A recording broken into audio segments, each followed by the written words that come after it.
Hi, welcome to our channel where we share the most intriguing stories. When Max returned to his peaceful lakeside cabin, he expected silence. He got war. A gleaming metal garage stood 18 feet onto his land, built by a smug HOA queenpin. But Max was no ordinary neighbor. He had maps, law, and vengeance on his side. This wasn't a dispute. This was war. I came back to my lakeside property in Silver Gray, Oregon, expecting two things: peace and quiet. 2 weeks in Seattle working on a freelance engineering report had left me tired, grumpy, and badly in need of solitude. My cabin stood just beyond the tree line, nestled in 4 acres of pine and alder that sloped gently down toward the lake. I'd bought the land 8 years ago, cash, after leaving the Navy. It was perfect. No HOA, no nosy neighbors, just me, the forest, and the water. So imagine my face when I drove up the gravel path and saw a brand new metal structure planted squarely along my southern boundary, big enough to house a fishing boat and an ATV trailer side by side. Shiny aluminum siding, fresh poured slab, painted trim, and right on the door, bolted with smug pride, a weatherproof sign that read, Lakeside Breeze Community Utility Bay, for authorized use only. I put the truck in park and just sat there staring. It wasn't a shed. It was a full-blown garage, a damn warehouse, and it was on my land.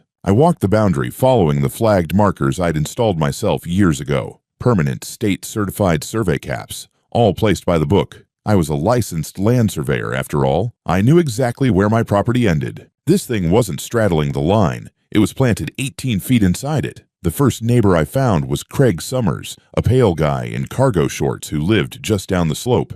He was outside cleaning his kayak. When he saw me, he froze. "Hey, Max," he said. Didn't know you were back." "Apparently," I said flatly, nodding toward the structure. "Who the hell authorized that?" Craig shifted uncomfortably, glancing around like we were being watched. "Look, I don't know all the details. Karen said, well, she said you hadn't been around in months. She told everyone the southern edge was kind of a gray area. She had a map." I didn't bother responding. I walked straight back to the house, grabbed my documentation binder from the safe, and called the county sheriff's department. A deputy named Greenfield came out within the hour.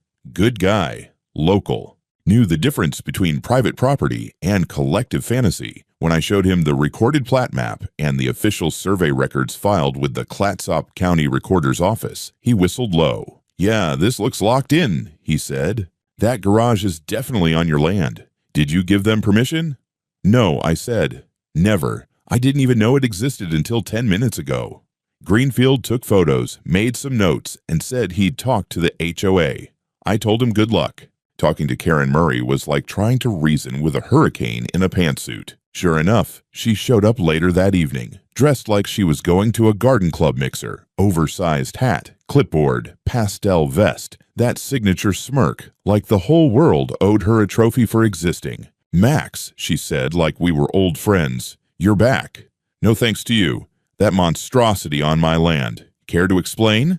Karen blinked innocently. "That's community infrastructure, Max. You've been gone so long, and frankly, there was confusion about the boundary. Our map indicates that the South Shore portion was historically part of Lakeside Breeze." I held up the plat map. "This is recorded, certified, filed, and legally binding. Your map is toilet paper." Karen's eyes narrowed. "There's no need to be hostile. You weren't here. The land was overgrown. The HOA voted to make use of what appeared to be unclaimed utility space." "Funny," I said, "because last I checked, unclaimed utility space doesn't come with my name on the deed." She smiled. "If you have concerns, take it up with the board." "I will," I said. "In court." As she turned to leave, she added, "Max, this community thrives on cooperation. I hope you won't be difficult." I watched her walk off like she owned the goddamn lake, but I wasn't angry. Not yet. I was calculating. That garage wasn't just an eyesore, it was an invitation to war, and I intended to bring the entire legal toolbox with me. The next morning, I wasn't sipping coffee on my deck like usual. I was on the phone with a private surveying firm in Astoria, laying out exactly what I needed: an emergency boundary verification, full site scan, and a certified report I could wave in court like a loaded shotgun. They squeezed me in for later that day, By 3 in the afternoon, 2 guys showed up in a dusty white van, lugging a Leica total station and a high-precision GPS rover. I gave them the original plat, the previous survey logs, and walked the perimeter with them while venting. They didn't say much, just did their job. When the chief tech finally looked up from his screen, he said, "Yeah, you're not crazy. That garage is on your land, 18 feet in. Whoever built that thing didn't even try to check setback codes." "That's because they didn't care," I muttered. By the next day, I had their official report in hand, signed, stamped, and cross-referenced with the Clatsop County GIS records, or at least what should have been the GIS records. When I pulled up the public GIS portal to compare coordinates, I froze. Something didn't match. According to the county's online map, the southern boundary of my lot didn't follow the certified coordinates. It was shifted, subtly, but enough to make it look like the garage barely grazed the edge of my land. Which it didn't. The real data said otherwise. I cross-checked the shapefiles. Someone had tampered with the GIS entry. The metadata for the latest map revision showed an update from 7 months ago, done by a consultant logged under the username K. Murray External. My blood turned to ice. Karen had actually filed a false correction to the public property record. That wasn't just dishonest. It was criminal. I printed everything. The survey, the screenshots, the metadata logs. Then I drove straight to the Clatsop County Land Committee office and filed a formal complaint for fraudulent alteration of recorded boundaries, attaching all my evidence. The clerk raised her eyebrows so high they nearly vanished into her hairline. "Sir, this is not something we see every day." "I'd imagine not," I said. "But you're about to see it go to court." That afternoon, I filed suit in county civil court. Unauthorized construction, unlawful encroachment, damages for loss of use, and injunctive relief. My attorney, Russ McCarthy, a no-nonsense guy with a jaw like a cinder block, told me I had a strong case, especially once he saw the GIS forgery. "This isn't just some HOA squabble," he said. "She altered public data to steal land. That's state-level fraud." I nodded, and I want it all on the record, every inch. We served Karen that same week. Her reaction, pure theater. She marched right up my driveway, waving the court notice like it was a parking ticket, and shouted, "You're seriously suing me? Over what? A glorified carport?" I didn't even answer. I just closed the door in her face. But I knew Karen wouldn't roll over. 2 days later, her lawyer filed a response claiming the garage was a temporary utility fixture built with implied consent due to neighbor abandonment. Implied consent.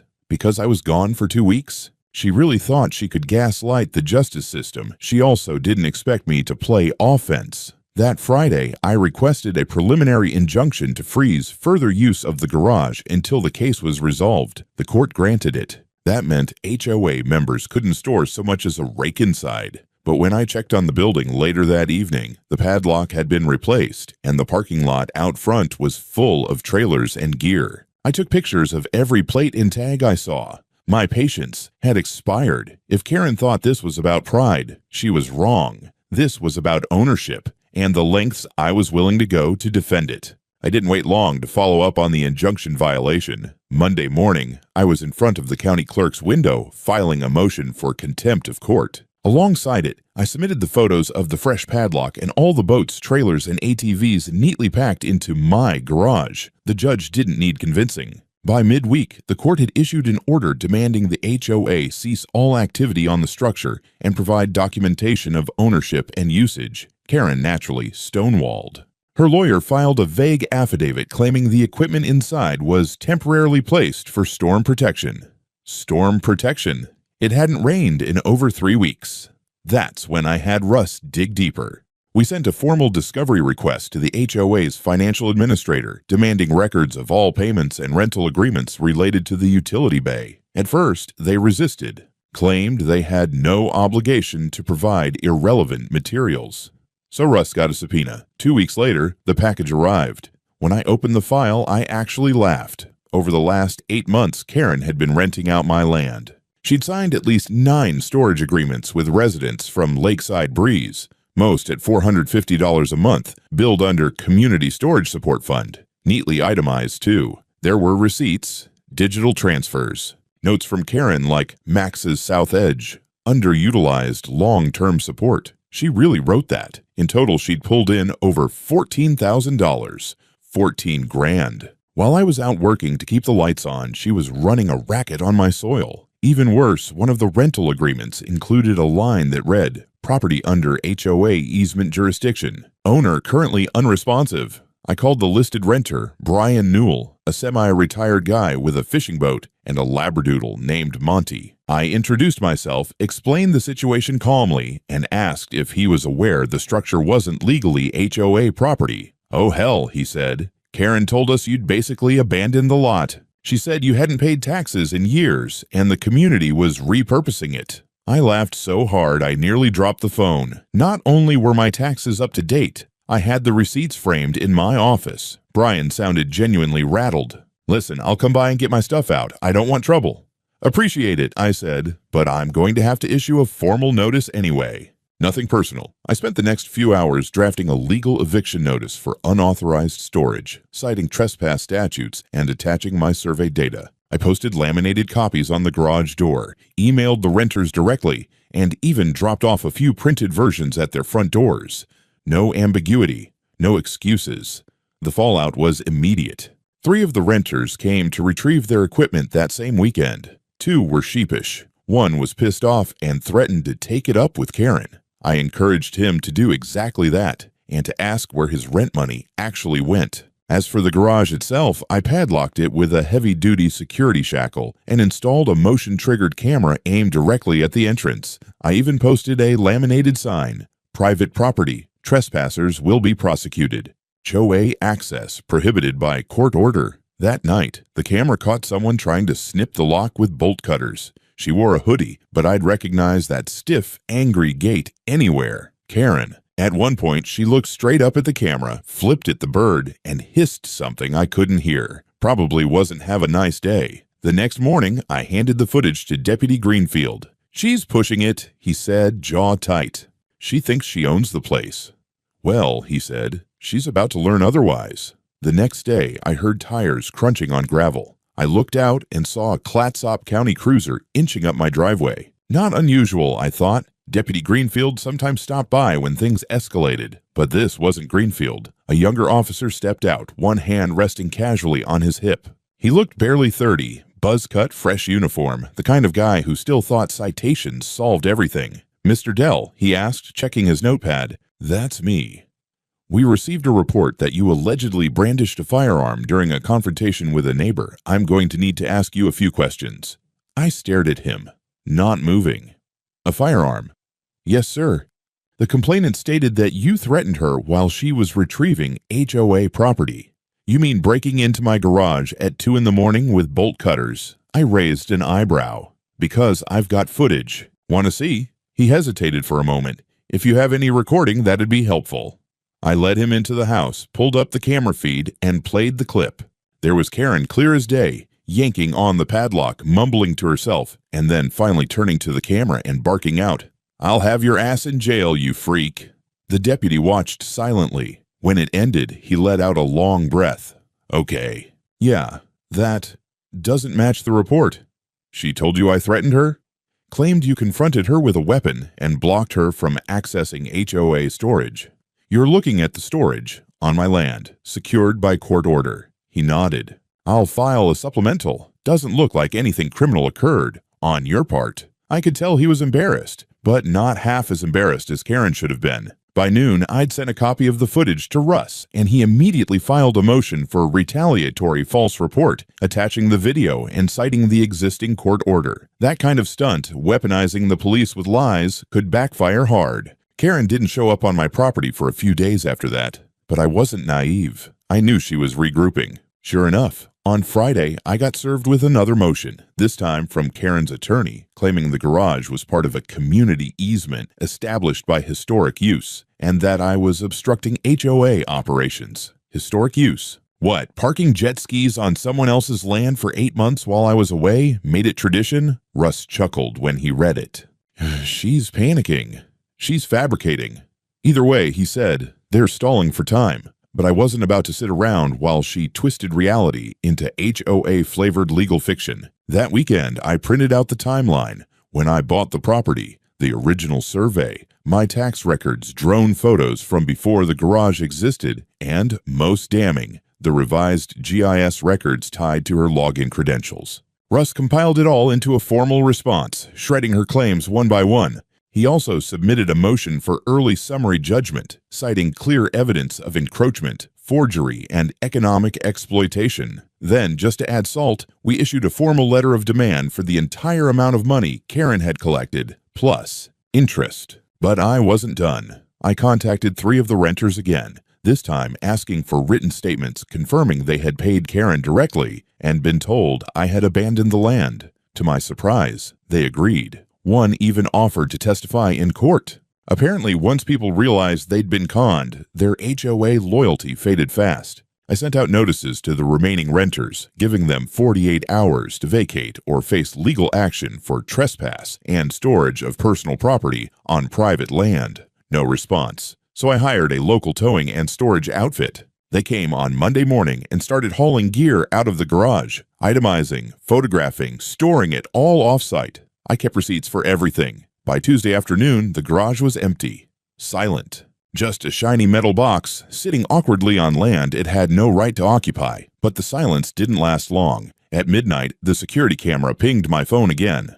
This time, the footage showed Karen walking down the slope toward the lake, flashlight in one hand, something long and metallic in the other. When she got to the garage, she knelt down near the foundation and started, what? Scraping? I couldn't tell. But then I saw sparks. She was trying to cut into the concrete footings, probably trying to make it look temporary before the next court date. I called the sheriff's department immediately. By the time Deputy Greenfield arrived, Karen was already in the back of another cruiser, red-faced and muttering something about community rights and urgent structural corrections. The officer who detained her, a no-nonsense woman with a flat expression, had caught her in the act, sparks flying from an angle grinder as she tried to slice into the base of the garage like some lunatic welder in a heist movie. I watched from my porch, arms crossed, sipping a mug of coffee like it was a damn spectator sport. Greenfield approached me, eyes tired but amused. You sure know how to keep your weekends exciting, Max. She's lucky I didn't step out there first. If I'd seen that spark show live, I might have called the fire department. He nodded toward the cruiser. We'll book her for trespass, property damage, and violation of a court order. She'll be out by morning, but this'll help your case. I didn't need her to stay in jail. I needed the pattern of behavior documented, and now it was undeniable. This wasn't some dispute over inches of land. It was a pattern of fraud, aggression, and willful trespassing. Russ agreed. When I sent him the body cam footage and my own clips, he nearly laughed. Max, you realize this woman just made our job 10 times easier? She's a case study in how to lose a property dispute, but Karen wasn't done trying. 3 days later, I was served with a cease and desist letter from the HOA board, claiming that my actions were creating community unrest and sabotaging long-standing communal harmony. I almost framed it as a comedy piece. They wanted me to refrain from further aggressive interference in HOA infrastructure until a neutral arbitration board could review the matter. I didn't even dignify it with a response. Russ, however, filed a new motion that very afternoon, this time demanding court-appointed supervision over any and all communications or physical interventions involving the disputed garage. He also requested an emergency protective order, essentially treating the structure like evidence in a criminal case, which, frankly, it now was. Then came the hearing.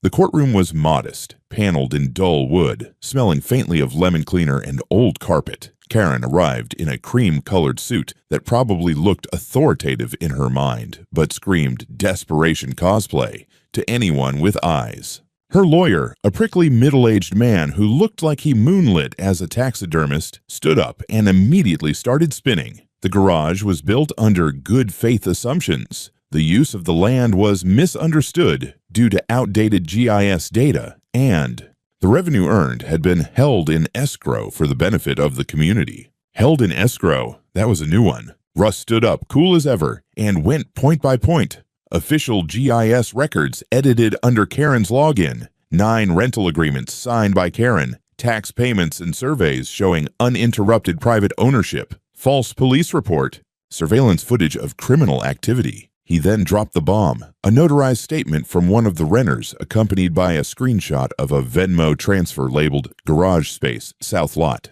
It was dated 2 months before I even left for Seattle. The judge leaned back, rubbing his temples.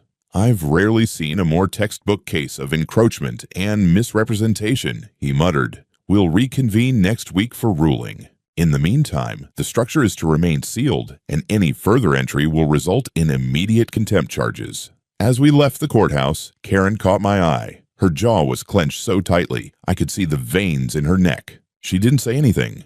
She didn't have to. She knew she'd lost the ground, literally and figuratively. But I had a feeling she was still planning something. People like her didn't go quietly. They went clawing, screaming, dragging reputations down with them if they could. And I was just getting started. The garage sat there, gleaming in the morning sun like some smug monument to arrogance. Empty now, silent. But every time I looked at it, it was like a splinter in my eye. I wasn't about to let it stay longer than necessary. I spent the weekend going through boxes in my shed, digging up every old permit, site plan, and survey map I ever filed since buying the land. I even unearthed the original topo survey I commissioned the week after closing, signed, sealed, notarized, and time-stamped. My ducks were not just in a row, they were wearing marching uniforms. Monday morning, Russ filed the full evidence package to supplement our request for summary judgment. The county court scheduled the next hearing for Thursday. It was shaping up to be the grand finale. And then, right on cue, Karen decided to light another match. Tuesday afternoon, I got a call from a local reporter with the Daily Clatsop. Mr. Dell, care to comment on the HOA allegations? What allegations? That you threatened your neighbors, blocked emergency access, and are unlawfully profiting from shoreline property that was historically communal. We received a statement from the Lakeside Breeze HOA. Would you like to respond before we publish? I nearly dropped my phone. She gave you a statement? Yes, from their communications officer. Let me guess, I said.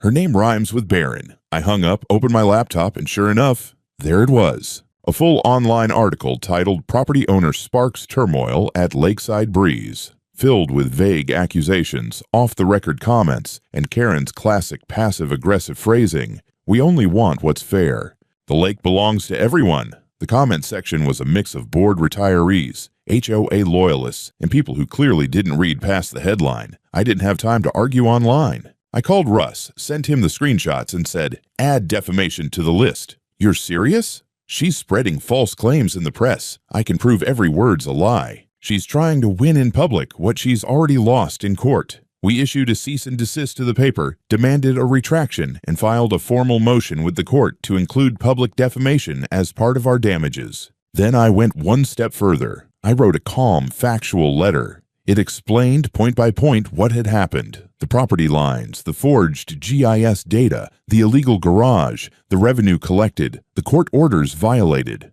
I attached images, maps, and video stills, and I emailed it to every homeowner in Lakeside Breeze. It was time the board got a little heat from their own members. By Wednesday, my inbox was on fire. At least a dozen HOA residents responded, some shocked, some apologetic, and 3 who openly admitted they'd been renting space in the community utility garage under Karen's arrangement and had no idea it wasn't legit. One even said, "She told us the original owner died and left it abandoned." That one made me spit out my coffee. Meanwhile, Karen was starting to fray at the seams. Word around the lake was that a special board meeting had been called, unannounced, no minutes, closed doors. Several HOA members told me it was pure damage control. And then I got an anonymous envelope in the mail. Inside, a USB drive labeled only with a sticky note that read, "Ask her about this." I plugged it in, scanned for malware, then opened the only video file. It was grainy nighttime surveillance footage, clearly taken from a neighbor's security cam. The angle looked down toward the garage. The timestamp was from 2 weeks earlier. The video showed Karen unlocking the garage and letting in a man with a trailer. They loaded 2 jet skis, a generator, and 3 boxes. They did it in silence, no lights, no talking. I didn't know who sent the footage, but the implication was clear. Karen wasn't just lying. She was still using the garage under the table. After the court order, Russ just whistled when I showed him. That's contempt. Not just civil, criminal. We had everything we needed now. A fraudulent scheme, real damages, defamation, a court order violation, and now evidence of continued illegal activity. Thursday couldn't come fast enough. Thursday morning was cold and still, with a fog hanging low over Silver Gray Lake. It felt like the whole shoreline was holding its breath. I put on my cleanest shirt, grabbed my folders, double-checked the USB in my pocket, and headed to the courthouse like I was walking into a boxing ring. I wasn't nervous. I was locked in. Karen had tried everything from lies to lawsuits, and now it was time to pay the bill. The courtroom was fuller than usual. A few residents from Lakeside Breeze sat in the back, whispering and occasionally glaring toward Karen, who looked noticeably less confident than during our first hearing. No HOA logos on her suit this time, just beige and desperation. The judge came in, reviewed the docket, and gave a tired sigh before even hearing arguments. Russ stood and went first. He laid it all out like a closing argument in a trial. The certified survey and topo maps proving the garage was on my land. The GIS database edit log showing Karen's credentials used to alter parcel data. The falsified police report claiming I threatened her. The multiple rental agreements and bank transfers for garage space. The fake community infrastructure claim with no permits, no vote, no contracts. The article sent to the press filled with provably false statements. And now, the video, timestamped, geolocated, showing Karen violating the standing order, removing personal goods under cover of night. Every single point came with documents, photos, timestamps. Russ had even called in the guy from the county GIS office to testify under oath that Karen had requested login access for data review weeks before construction. Karen's lawyer tried. God, he tried. He stuttered through objections, called the video uncorroborated, claimed miscommunication, outdated maps, even innocent community intentions. But it was like throwing feathers at a freight train. When Karen finally took the stand, she barely spoke. She kept her chin up, but her voice was shaky. When Russ asked if she had board authorization to construct on my land, she dodged. When did you learn the parcel was not HOA property? I believed it always was. Belief is not a boundary, Ms. Murray. The judge didn't interrupt. He just stared at her with that look judges reserve for people who clearly think they're smarter than the law. By mid-afternoon, it was over. The judge didn't even need recess to deliver the verdict. This court finds in favor of the plaintiff, Mr. Dell, the defendant, Ms. Karen Murray, acting on behalf of the Lakeside Breeze HOA, committed unlawful encroachment, deliberate misrepresentation of property boundaries, defamation, and is in contempt of a standing judicial order. He banged the gavel once and rattled off. The penalties like he was reading a grocery list. $96,000 in damages for unauthorized use of land, $38,000 in legal fees and court costs, immediate demolition of the structure at HOA expense under court, supervision, public retraction issued to the press within 7 days, formal notification to the State Real Estate Board regarding misconduct, referral for criminal investigation into GIS fraud, and false police reporting. Karen didn't move. Her face was frozen, pale, like she hadn't expected consequences to ever touch her. Her lawyer just packed up his briefcase like a man already calculating how much of his retainer he was legally required to refund. Outside, the sun had finally broken through the fog. Russ clapped me on the back. You know, he said, some people try to win quietly. You win like a damn sledgehammer. I don't start fights, I said, but I end them properly. Word spread quickly. By that evening, someone from the Lakeside Breeze Board sent me a polite email requesting a meeting to discuss next steps. I didn't reply. I'd seen enough of how they conducted business.